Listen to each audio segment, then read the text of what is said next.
ژبه د قام د پرمختګ او سرلوړۍ ذریعه، ژبه د قام د محبت او ورورولۍ ذریعه، دا مو اسمان ته خیجوي، دا مو دنیا ته ښایي، پښتو زمونږ د بقا او سوکالۍ ذریعه. او څوک چې د مور په قدر پوهه په عظمت پوهه وي، هغه د ژبې په قیمت او حقیقت پوهوي. زما چینه زما چینار زما ګودر پښتو ده، زما شمله زما شړۍ زما صادر پښتو ده. او پښتو ده د جرګو او مرکو ژبه ده، زما عزت زما بابا زما ابۍ پښتو ده. او دا د رحمان خوشحال حمزه او د غني یادونه، زه په دې ویاړم چې مې سر کې لیونۍ پښتو ده. او شعر دی چې پښتو په پت ښېګړه توره او وفا پښتو ده، پښتو په ننګ ناموس غیرت او په حیا پښتو ده. پښتو زمونږ د ابۍ او د دادا پښتو ده، پښتو د دا په ما ده او په تا پښتو ده. زه د پښتو په هر رواج هره قصه مین یم، زه د پښتو په هر غزل هره ټپه مین یم. پښتو به وایو دا به لیکو او پښتو به کوي، د پښتونخوا په هر جومات او په حجره مین یم. پښتو زمونږ ده، زمونږ ژبه د کلتور زمونږه، زه د دې خپل کلتور په خړه آینه مین یم.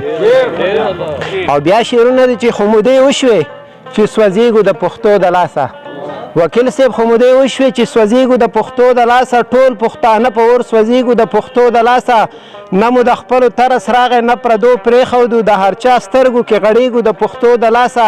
په هر ډګر کې مې پښتو د پښو زنجیر جوړېږي، په هر میدان کې راغورځېږو د پښتو د لاسه.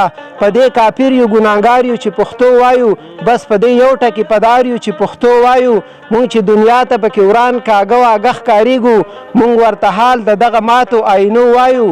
او څو به خوارېږو څو به داسې در په در پراته یو، څو به دنیا ته خپل حالونه په سلګو وایو. او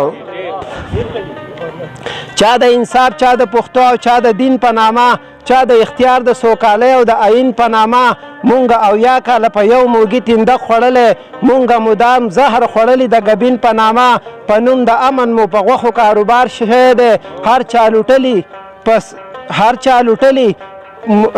چا لوټلی په سرونو مو بیپار شوی دی. او دلته چې هره لوبه کیږي نو په مونږه کیږي، زمونږ په وینو د دې خړ وطن سینګار شوی دی.